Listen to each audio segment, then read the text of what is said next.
Welcome, everybody. Welcome to another episode of Coffee and Clarks. I'm Javian. And I'm Tyler. And today, Tyler and I are going to be talking about our journey in creating a healthy relationship with playing our instrument and developing interests and habits outside of music. So, before we go into our topic for today, of course, we got to start with some coffee talk. So, Tyler, what are you drinking today? Yes, sir. So my wife went to Chapel Hill, North Carolina, and picked up a bag of Costa Rican coffee from a coffee place called Gray Squirrel. Oh, So it's pretty good. We're almost at the end of the bag now. It's a lot of blueberry, fruity kind of flavor notes, kind of right up my alley in terms of coffee profile taste. But yeah, it's nice. What about you?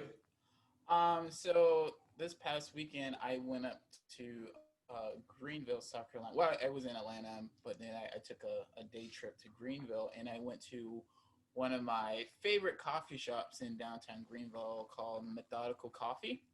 I Mm, think you've been there, right? it's amazing. Yeah. Yes. So I brought a bag of their coffee beans. It's called Pink Lady, and it was roasted a few weeks ago, and it's a medium roast, and it has like citrus, berries, dark chocolate. It is really good. I can't stress that enough. I think I'm on my second cup of it, so it's still really fresh. So it's really great. It's really amazing coffee. It's very flavorful. It's not acidic. It's just good tasting coffee, the way God intended. And you're still doing that on your French press, right? Yes, Nice. I know. No, no, you're good, man. I You're gotta get my good. pour over. You're good. Yeah, today I switched to the V60. I've been doing a lot of my stuff on the Chemex. Oh, okay, yeah. Um, and you can tell a difference, man. Like the V60 is, even though it's still a cleaner cup, it's not as clean as the Chemex, man. Mm, The Chemex is like leaves nothing behind. oh, It's very nice. That's good.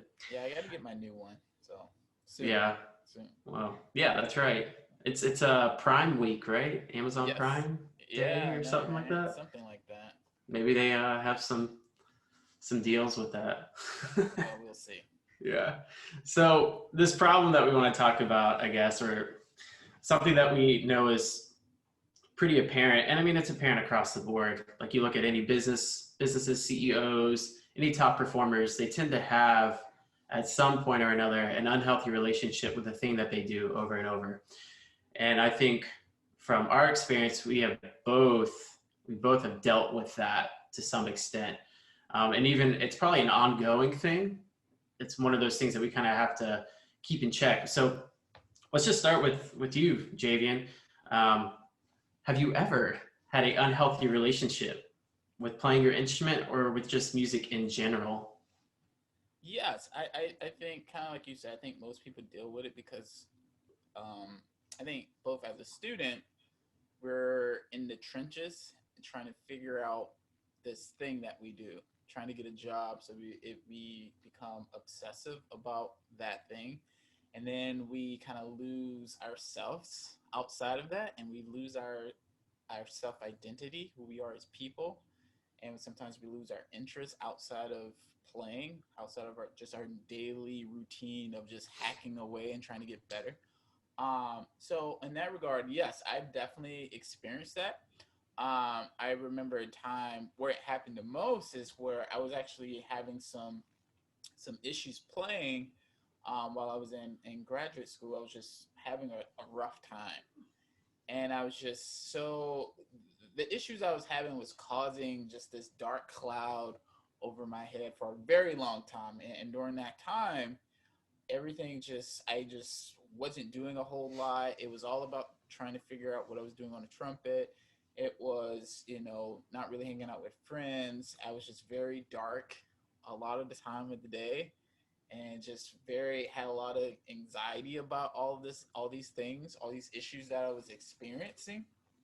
Um, but then, I had to kind of have a look in the mirror with myself and do some self reflecting and trying to figure out how to get out that funk, both as playing trumpet, but realizing that the things that are happening outside of that are also being affected. You know, my mental health was being affected. You know, I like I said earlier, I wasn't spending much times with friends outside of school or outside of the music building, so to speak. Um, so I just I was really focused on trying to find some balance. So I mean, we'll get into this a little later, but I decided to make some serious life changes, both eating and health wise. And then that kind of helped my mental clarity. And then, right now I'm a assistant professor, and for me right now, this is also another challenge because for me, I teach all day, and then but most days I get home and it's really late, and then I still have to practice, and then you're just like mentally exhausted, and it's like, all right, well, how do I have some balance so I don't like burn out, right? Mhm. Which is I think happens to a lot of musicians, and I think really any field. If you look at any profession, there's a high burnout rate. There's a high burnout rate in the medical field. There's a high burnout rate in the with lawyers. Um, so for me, it's about in my current position is about finding the balance in what I do as my job, and then what I do outside of those things to make sure I have some balance and that I'm not burning out. But it is a hard thing to do, I will admit, because as a teacher, I want to be everything for my students. I want to be involved with everything. I want to go the extra mile because you want to create a certain environment in your studio and in your department. So to do that requires a lot of work. You want to make sure your students are doing well. You want to make sure they're practicing. You want to make sure they're learning their solos, they're learning their skills. So you put all this added pressure on yourself to make sure those things are happening. And I mean, sometimes that's not reasonable to ask yourself to do all these things. But I think maybe for where I am in my life, I'm young on the younger side of things. So I think maybe my attention to that is a little different. Maybe if I was 20 years into teaching, maybe that my perspective would be a little different because I'd be a little closer to the finish line. But I think, but I think for where I am in my career is that I'm trying to really find that balance to try to be there and do all these things yet finding that balance. So it is a hard juggling act because when you're teaching 5-6 hours a day of lessons, and then having to find time to practice on top of that, it's really hard to find that time for yourself, you know? Yeah. So I know we'll get into this a little later, but finding breaks throughout the day where I just go on walks or I just take some time to read, take some mental breaks, or at the end of the day go for a walk around campus or downtown. As you know, I'm very into working out, but we'll go more in details about that later. So that's pretty much it for me. It's really hard. I'm still in, believe it or not, I'm still in the trenches. I'm still trying to figure it all out. Um, Especially now that I have a larger studio, so that with that comes more demand. At least I think it does. Maybe it shouldn't, but I think it does. But I'm still figuring that out, and it's still a process, like anything else. Figuring out what to do and how to manage all those different things. So, what about you? Yeah, that's great. Yeah, I think it was kind of a same thing. I think my undergrad days, it was pretty toxic. I mean, you think about it, you spend so much of your time in a closed space, and where we went, there were no windows. So you're Mm-hmm. just constantly in a room by yourself, critiquing, analyzing, thinking about the things that you're not doing well, and then also kind of looking out at the picture of, well, what are the odds of me actually being successful in this career? And I think growing up, you start looking at the people that are the top performers and you see how great they are at what they do, but you don't see anything beyond that. You don't see how they are at home or what they do outside of that. And so you think they must just eat, sleep, and breathe playing trumpet or being a musician. And it comes to find out, I mean, some of them definitely do, and there's aspects of their life that they haven't developed because of that. But you tend to find that there's this thing called balance, which is an ongoing thing, right? It's like you said, it's you go from one thing to the next, and then you kind of have to recalibrate that balance. And I think when I was in my undergrad, I I had no balance, and that led to me being very bitter at times, kind of not knowing who I was, or I mean, really, like I suffered deeply from it. I was sad a lot. I was not a very joyful person because my attitude and my how I felt that day was reflected on how I played. If I had a great practice session, I was happy. But if I had one that went south or was pretty bad, that reflected in the way that I treated people. And it was not good. And it took getting away from that environment and spending time around people who are not musicians to really show me that um, you know that you're not just a musician. When people saw you and they called you by your name and they just knew that, oh, like this guy's really cool to hang out with, and I guess he plays trumpet, like that was the first time where I was like, oh man, like people will accept you beyond just what you do in a practice room or on a stage. Like that was so cool to me, and it was really refreshing. And again, you said we'll talk about it later, like finding out what those healthy habits are outside of music and those interests. And what I'm finding now is that I believe what we do playing an instrument is really only 20% of what we do, who we are. And I think there's this other 80% of us that for most of us goes untapped. We can live our whole lives and not know that we had all these other gifts or all these other talents and pleasures that we would enjoy, but we just never took the time to develop them or to seek them out. And I think that's really sad. And when I went back to Florida State for my master's, you have your first lesson of the semester with your new students. And that was kind of like our organizational lesson. And I would ask every student at the beginning of the semester, if you woke up tomorrow and couldn't play and trumpet was gone, would you be okay? And probably 90% of them, 90% of the answers were no. And that's how I knew the balance was off. Because at some point you have to get to a place where this thing that you do, you have to kind of be okay with it letting go and being gone. And that's like a crazy thing to say, but at the same time too, it's like you're going to reach a certain point in your life where you're not going to be able to play anymore, or you're not going to want to. And so what are you going to spend your time doing outside of that? And that's a question that, I like to plant a seed for these younger students to kind of be able to start thinking about, to provide balance and say, hey, like this is your perspective right now.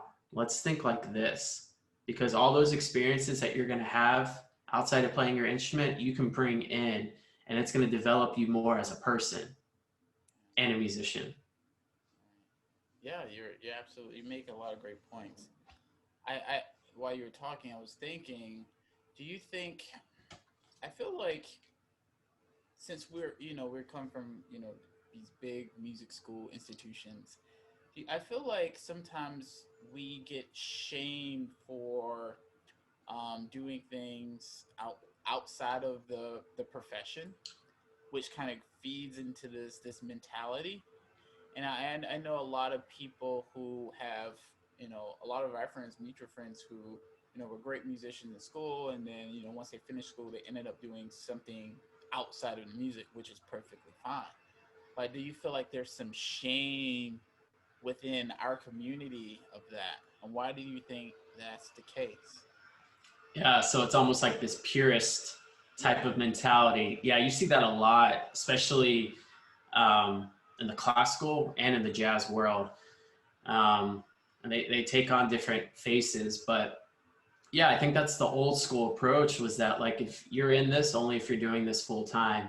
And I think with our current situation with COVID, you see that this business, this industry is very fickle, Mm-hmm. does not have a very strong foundation. And I think you're seeing more and more people embrace the fact that you're more than just one thing. You're multidimensional, and that is super marketable. And I think you have to be able to survive. You have to be able to know how to market yourself. You have to be able to, hey, I'm into fitness. Maybe I'll get certified to coach. Maybe I'll do this thing. Like if you talk to anybody that's a multimillionaire or billionaire, what do they talk about? Multiple streams of income, right? Diversification. Exactly, exactly. You want to look at their stock profile or portfolio, like tons of different avenues. They don't just focus in on one thing. And I think that's something that we've gotten wrong for decades. And that pressure that these teachers had came from the teachers before them, who came from the teachers before them, you know? And so they just pass it down the lineage because they think, well, this is how it was taught to me, and this is the path that I went. And because it was this brutal, it's got to be the same for you. And I think we have this new wave of people. And one of the things that I love about you, man, is that you have all these other interests and you openly talk about them to your students. You know, you have this run set up on Saturday mornings every other week or whatever with your studio. And I'm thinking, how cool is that? Not only are they hearing you talk about that, but they're actually engaging in it and doing it with you. And that's so important because you never know how that's going to develop for them personally in their own lives, you know, and then all of a sudden they tell someone else that's maybe in the clarinet studio or in the flute studio, and now they tell their professor, and now they tell others, you know, it's like just a snowball effect. Mm-hmm. And I think now more than ever we see more people embracing that and understanding that, like, hey, you are definitely more than third trumpet in some podunk symphony. You know, it's like that doesn't matter. You know, I don't know. What are your thoughts about that? Yeah, I definitely think it's something that's real. I think so. I went to an arts high school, very similar to you. And I think that was the first time I really introduced to this idea that you have to be solely focused on this one thing. You know, it was kind of a conservatory mentality. Like, you are a trumpet player, you need to give all that you have to this thing while you're here in this program. Which, I mean, I to some degree I understand that, like, you need to be focused and willing to do all this work.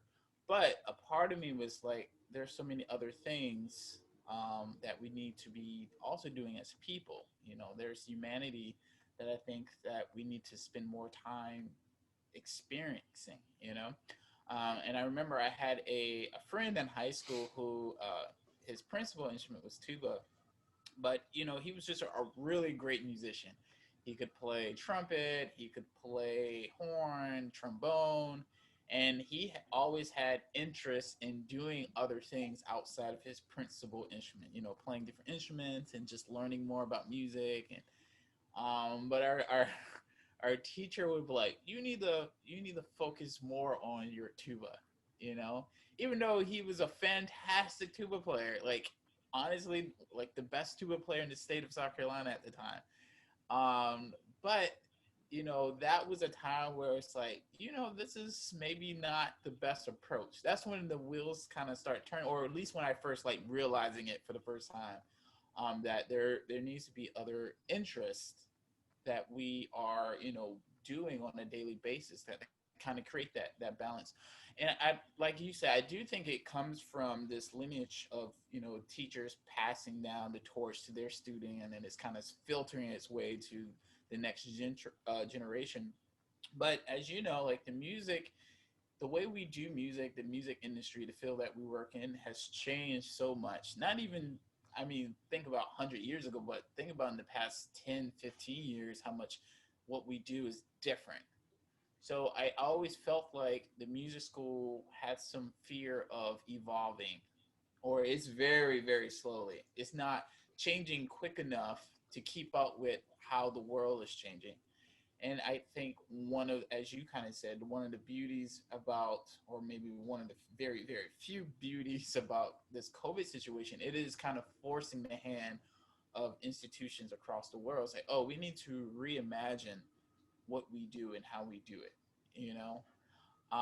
So I hope that once this is all over, that we'll kind of continue this path, this wave of new way of thinking of teaching these education. Like you say. So for me, I always talk to my students about how I do things outside of music. They all know that I like working out. They all know I like coffee. We do this whole like Saturday morning run, like every other week. And one thing I've had them do is, at the beginning of the semester when they have their schedule. I said, all right, let's look at your schedule, and I want you to write in, hourly what you're doing throughout the day. So I want to see your classes. I want to see when you're going to practice. And then I also want you to put in times where you're going to do other things outside of music. So like your relaxation time. If you like video games, put that in your calendar. Say, oh, I'm going to game from 7 to 9 or whatever. Or if you like working out, put that in there. So then we can evaluate like what you're doing, how you're managing your time, finding your interests outside of the music school, and that way we can find where that balance needs to be in your life so you don't burn out, so you can stay motivated in practicing. Right, I think part of the burnout issue is that um, we don't have enough time away from our instrument, and then we were just going away and at it every day or hourly, and then at some point we get to that breaking point where it's like I can't do it anymore, or I'm just so exhausted that my practice sessions are not productive. you know so it kind of feeds itself in a weird way that way. So I think creating that balance will also help become a better musician on the flip side of that. I think it's definitely being somewhat shamed or looked down upon and going into a field outside of music, or doing stuff outside of music is a real thing. I think both have witnesses, and maybe we felt it from teachers in the past, or from experiencing through friends who've experienced it in the past. I do think we need to evolve as a music industry about that. We are people first. Musicians are way down the line on that totem pole. So Yeah, absolutely, yeah, that's it's interesting thing. that's good. There's almost like this shaming of like our society has of rest and relaxation and doing things that you enjoy doing. Like Hmm. our society shames that because it's like, well, if you're not working all the time, and I if Yeah, you're not grinding every minute, every hour, then what are you doing? Then you must yeah. not care enough. Yeah, I think that is a very American ideology. I Yeah, think we live in a society where, we are always thinking about, making money, and trying to maximize profits, and et cetera, et cetera. And it feeds on this idea. So, well, if you're not working and you're not doing anything, you're a failure, right? right. And like, I mean, a lot of other societies are not set up that way.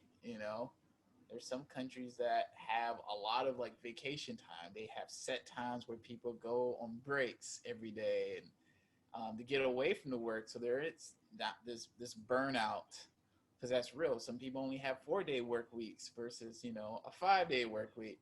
And again, it's this idea of trying to prevent this burnout, and so that people have balance in their lives. Because I think there's been a lot of studies about like how a lot of Americans, like there's this rise of depression and anxiety, and many issues that kind of feeds into that. And it's because we live in that society where you constantly have to work. If you're not working, you're not doing it right, and that's not healthy. I think every person can like get behind that. Like always working is not healthy, right?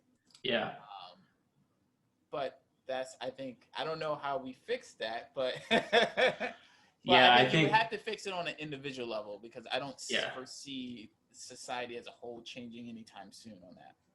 yeah. I agree. I think it starts with you individually having awareness. One, Hmm. um, to understand that like something is off, something's not right, and then kind of leading into the next thing, like what if people say, well, this is all I know? Like I was first chair all state, I was a music major in college.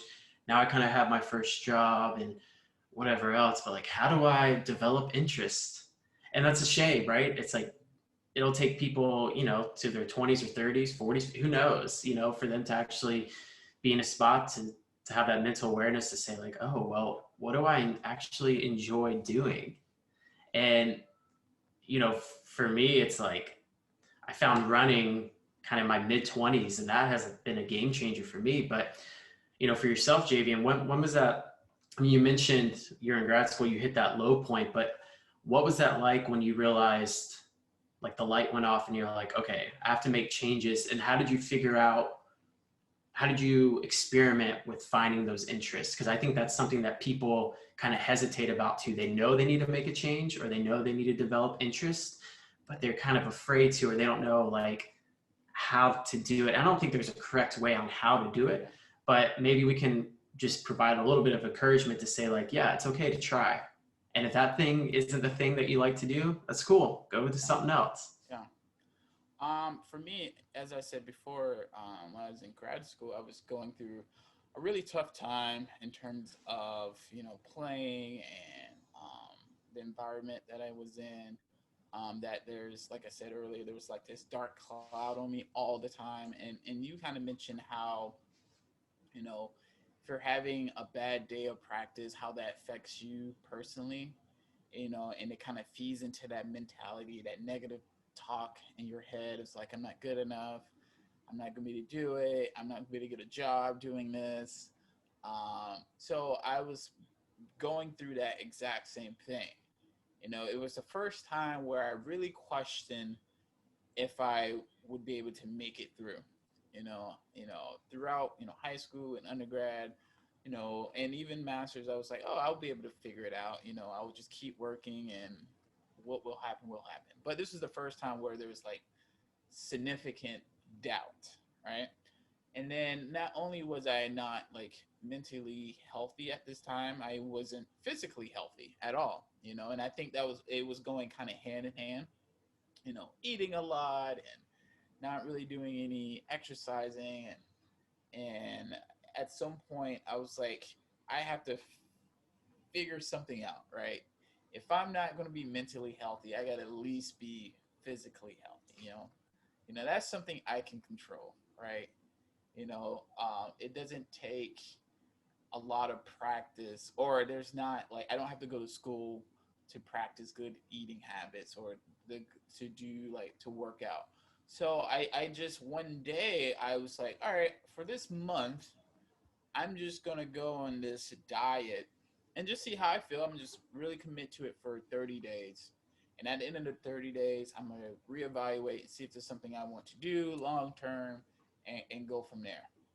So I still remember it was in November of 2000, I guess 2015, and or 2014, and I fully committed to this diet for 30 days. And at the end of those 30 days, I didn't have any slip ups. I was fully committed.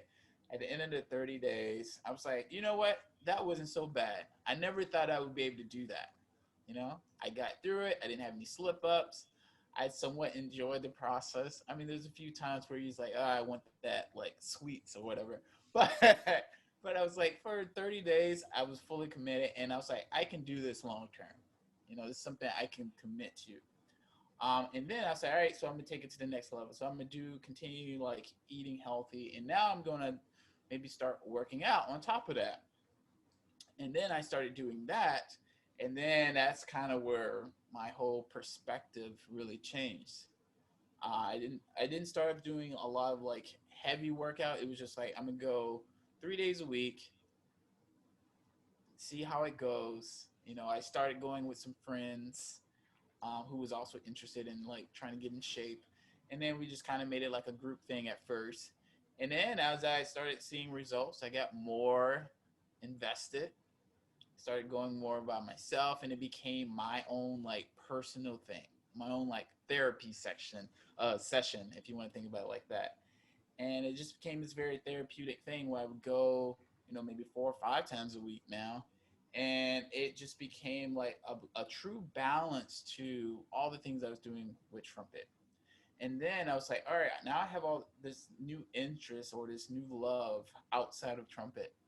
And in a weird way, it provided some clarity and kind of like what we were talking about today about like I'm more than just this trumpet player. I'm more than just sitting in a practice room playing for 3 4 hours a day, you know.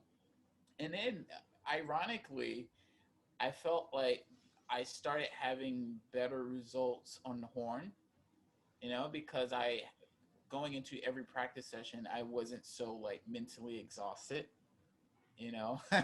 So that helped my practice. So there's a weird way how that worked. At least for me, it worked both ways. You know, I got physically in better shape, which provided some mental clarity, which then helped me play trumpet better long term. Um, so then, you know, once I started doing that, then I started getting into other things like coffee. This is about around the time where I really started getting into coffee. You know, I was a barista starting in my master's. And then once I went to Cincinnati, then I really started getting more into, you know, the coffee scene and trying to figure out what that's like and trying different things and going to like some really cool coffee shops in the city I was living in and that just became a new thing for me. My roommate at the time was also into coffee. He would just drink like a pot of coffee a day, which Ooh, not ooh. healthy. We joke about that now, but he doesn't do that anymore. I wouldn't recommend that. I know we love coffee, but that's a little too much. And I've always liked sports. You know, ever since I was a kid, I grew up playing sports. So being active and outside playing was always something I had always done as early as I can remember, like 4 years old, 5 years old, playing football, baseball, basketball. So I was always kind of involved in that. But you know, once I got in grad school, I kind of like repurposed, made some. Well, I kind of had to make a shift in what I was doing on a daily basis, and that kind of allowed me to find that clarity and that balance. And ever since then, I've kind of taken that same approach, making sure that is something that I'm doing every day, or at least a few times a week, for clarity's sake. Because even now that I'm in this job, and I'm like I said earlier, I'm working a lot of hours. When I go to the gym, it's like everything is right in the world. You know, it's like I can get away. It's like my little escape. I get away. You know, I pump through the frustrations. But it's very therapeutic for me, which and it may sound crazy because you're like sweating, you're working hard, but it just helps me, you know. And I honestly I feel very weird when I don't get a chance to like work out on a consistent basis. So like during the COVID situation where every all the gyms were like shut down, I was like really struggling. Although I was doing some home workouts and running, but it just wasn't quite the same. But I say all that to say that you know I really do think it's really important to kind of find that interest, and it for me it only started as one thing. You know, just let me take this 1 month to do this one thing, and that evolved into doing other things outside of that, which is allowed me to kind of find some passion outside of you know playing trumpet or music. Yeah, that's so good, man. Yeah, usually those habits start from us reflecting in and not being happy with Mm-hmm. something. You know, you think about like people that want to lose weight. Well, there's a problem, right? Yeah. They look at themselves and say, okay, something is not right. I'm not happy with either my body image or just how I feel. And so because of the problem, they say, okay, let's just start. And the ones that are successful with that are, like you said, they said, okay, let me just change one thing. Let me just add one new thing in my routine and see what that does. And that's how it started with running with me. It was, all right, I'm going to go out and just try to run 1 mile. And for me, it was like 13 to 14-minute miles. It Yeah. was really slow and, you know, it was rough. And then over time, like you said, that feeling when those endorphins are released, you feel like you're on top of the world. Mm-hmm. Not only that too, but again, because of the nature of what we do, it's mostly indoors, inside a practice room, in a rehearsal space, something like that. So, you know, running, at least you're outside, you're in nature. Mm-hmm. you are, in a different environment. When you go to the gym, you're around non-musicians for the most part. You're out there around other people who are doing the same thing, trying to better themselves. And when you're around that environment, it builds you up, it brings you up. Not only that too, but there's so many parallels from like working out and sports to what we do playing an instrument. And so we always say like trust the process and all that kind of stuff. I think I've had more clarity about that through running and training for marathons and saying, okay, I went from running 1 mile to be able to run 26.2. And, through this training and trusting each run and each session, like, how come I can't translate that to the trumpet? Like, why do I have that hiccup? You know, and it's really something that I'm working towards of just like making those parallels and being okay with that. But yeah, like you said, it's just one thing, one simple thing. Find somebody. There's all these, I mean, not right now, like running groups or groups that you can get involved with. Community is super important too. So trying to find people who have similar interests in you, that I think is also important as well. So at this point now, we've kind of gone through this stage of saying, okay, we don't have balance. We need to figure out what are some things that we'd like to do. But it doesn't end there, right? Like Mm-hmm. it's always something that, like you said, now you have a bigger studio. So now Mm-hmm. your balance goes from here to like, oh, Yeah. 60/40, need to kind of get it back in tune. So, how, number one, how do you have the awareness to know when things are off? You know, Yeah, I think, for me, I can feel it physically because I'm like exhausted at the end of the day.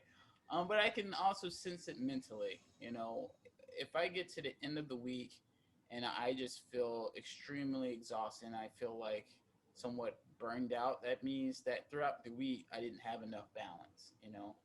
I went I went too hard in the paint on my job.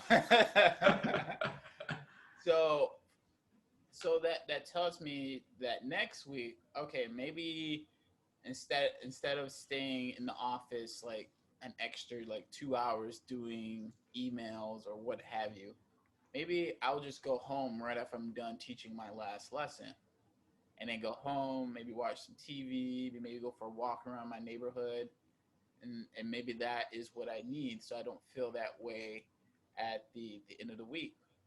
And I think is really important, at least for me, is make sure that I'm like treating myself in a weird way. Like giving myself time to go on a nice dinner, or go out and hang out with some colleagues throughout the week or at the end of the week. And for me, a hard thing for me to do is to say no. If a student needs help with something, and if it's at a certain time of the day, after hours, I'm like, I can do that tomorrow. you know so I think having not just a balance but like awareness of your time, this is kind of part of the whole time management. But time management, usually we say, oh, you need to be working efficiently, but I think part of time management is knowing when to cut it off, you know so that you have your own time for yourself, right? So, you know, making sure that I know where that line is. So I'm not going to answer emails after 5 o'clock. I'll get to it tomorrow. The world's, well, hopefully the world's not going to end between now and like 8 o'clock the next day. So, stuff like that. And it helps me kind of keep that balance and making sure I have enough me time each day, like, so I by the time I get to the end of the week, I don't feel just overwhelmed by the job, right? So that's it's hard, and as I said before, this is a balancing act, and I'm still like figuring out exactly what that needs to look like. Um, so it is a process, and I want to make sure like I'm investing in relationships with people outside of my job. This could be with colleagues. It could be people who I've met around town. or friends that I've kind of lost contact with over the years, and putting more investment into that. I actually, funny enough, had a 2 hour long conversation with a former roommate who I haven't talked to in a while, and that was very refreshing. It was great. We talked about when we were in grad school. We talked about what's going on in his life and what's going on in my life, and it's always nice to kind of reconnect so that at the end of a long day, it's, oh, this was a nice change of pace for me. So continue doing stuff like that. Um, what about you? Yeah, man, I think over time you start to know when the wheels start falling off. That alignment gets a little. It's like with your car. It's like you can start to tell when you need to get an alignment check, Mm-hmm. and I think the more in tune you are within yourself, the faster you can catch it before it goes You're right. too far off.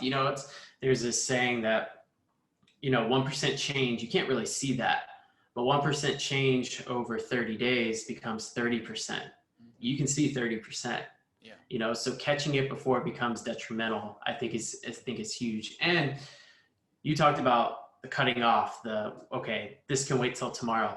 That is so hard for myself, and that's something that I constantly, it's like a muscle that you have to work out. Like you have to get used to doing that over and over. And I think some of that too comes from saying like, all right, this thing can wait. It's not as important as I'm making it out to seem inside my head. And also realizing too that if you're not your best self, if you're not 100%, if you're 75%, you're going to bring that to the table. And 75% is probably not going to be good enough for your students, but 90%, that's going to be solid. So thinking about too, like how, where you are, that affects everything. Like that affects how, if I'm down, if I'm not feeling good, that's going to reflect how I treat my wife.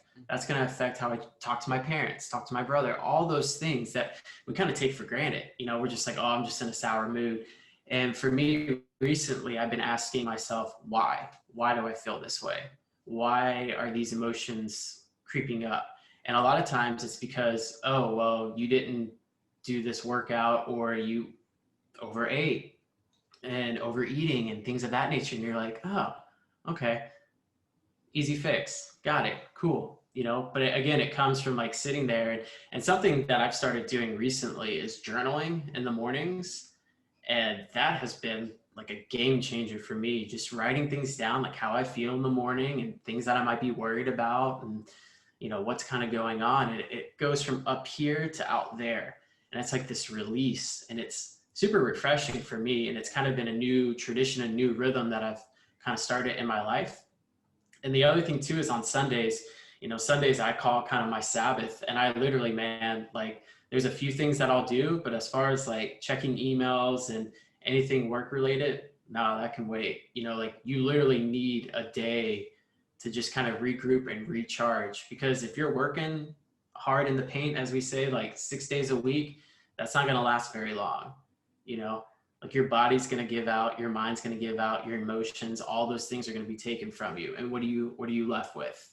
Mm-hmm. Just bones and a lot of water, right?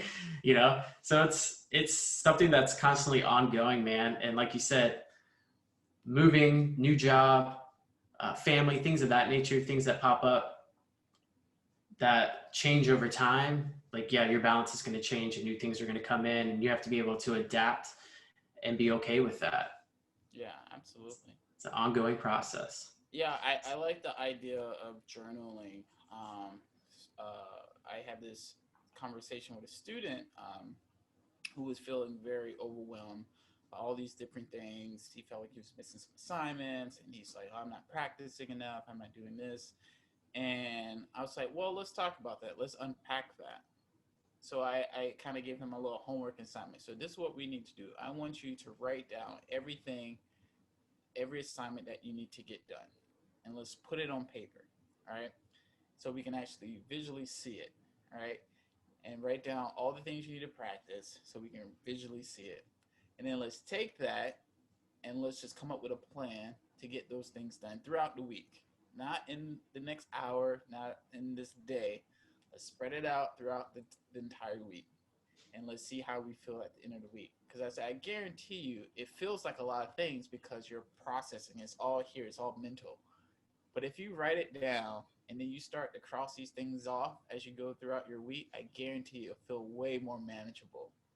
And then you can have that balance and there's no anxiety. And that's not the anxiety or depression is not going to affect the actual work itself, you know? So I definitely like the idea of journaling. Something I need to do more of myself, if I'm being honest. Hey Yeah, man, yeah. yeah.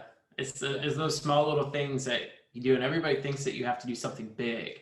I was talking to my friend yesterday or 2 days ago, and I was like, we tend to live for these big moments, and it's like, man, throughout your life, you're probably only gonna have a handful of big moments. Hmm. You know, maybe a wedding, getting married, getting a job, having a child, things of that nature, like something, owning a business, things of that nature. But it's like most of your time is spent in ordinary days, like the day-to-day stuff. And those are the days where like these small habits, the small wins, the small things that you do to keep yourself aligned, that's going to pay off in the long run, so that when those big moments do come, you're not thrown off by it, or it doesn't change who you are, because you've established this foundation and this quote unquote balance. I think about now, like having a family down the road, and people are always like, well, your running is going to take a hit from that and this and that. And it's like, oh, well, this is something that I enjoy doing. So if I enjoy doing it, I'm going to make time for it, just like anything else. Like if you enjoy hanging out with people, you're going to make time to spend with them, regardless of your work schedule. And I think we allow ourselves to, toss those things off easily. Yeah, absolutely. Yeah. Find So that balance. exactly. Um, yeah, man, that was good. Yeah. I like that. So let's transition a little bit. Music. What are you listening to? What are you checking out? So I recently got into this guy. His name is Terrence Martin. I'm not sure. Pianist? Yeah, yeah, yeah. Snarky So Puppy? yeah, yeah. Yeah. So I've been listening to, I can't remember the name of the album, but I've been listening to his newest album on Spotify. It's really good stuff. It's very similar to kind of like the Snarky Puppies, mostly like instrumental Mm-hmm. stuff. They have some singers on a few of their tunes, but I've been really getting into it and I've been enjoying it. I was listening to it most of last week. So I'm like, all right, I vibe with this. This is good stuff. Yeah. So yeah, I'm always looking for good stuff like that. What about Yeah. you?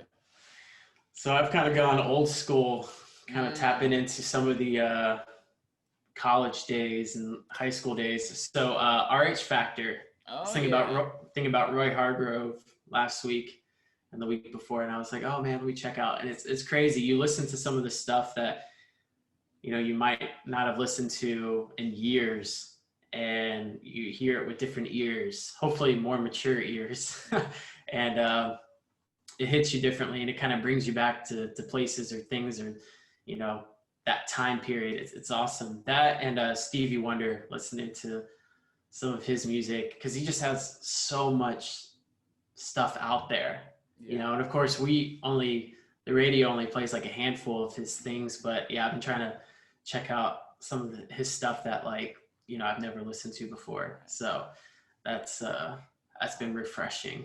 RH Factor. I actually played some RH Factor during our studio warm up class last. I think it was last week or 2 weeks ago. And it was like, "Who's Nice. that? Who's that?" I was like, "You guys don't know RH Factor?" It's like, "No." Yeah, You know. I know, man. We got to kind of keep that music alive, especially now that Exactly. he's not with us. Yeah. Yep. Well, great. That's awesome. So before we wrap up, we want to thank everybody for listening to Coffee and Clark today. We are planning to have a special guest for our next episode, so be on the watch out for that. And we want to tell you guys to make sure you subscribe to Coffee and Clark's on Facebook, Instagram, and 5-star us. So give us a 5-star rating, please, on Apple Podcasts when you guys get a chance, and that's where you can find all of our episodes there on Apple Podcasts and YouTube if you want to watch the video version of the show. Um, so Tyler, where can people find you if they want to follow you on social media? Yeah, so my Instagram is Tyler Duncan 91, and then my Facebook is just my name, Tyler Duncan. Awesome. And you can find me on Instagram under Nerdy Prof. That's PROF on Instagram. And you can find me on Facebook, just JVN Brabham. And you can find me on YouTube. I have some YouTube videos, I think. Yeah. Nice. JVN Brabham on YouTube as well if you want to follow my channel. It's really boring, so but if you want to listen, it's there as well. Uh, but again, thank you all for listening to another episode of Coffee and Clarks, and we hope to have another episode out very, very soon. So, you guys take care. Thank you. Cool. See ya.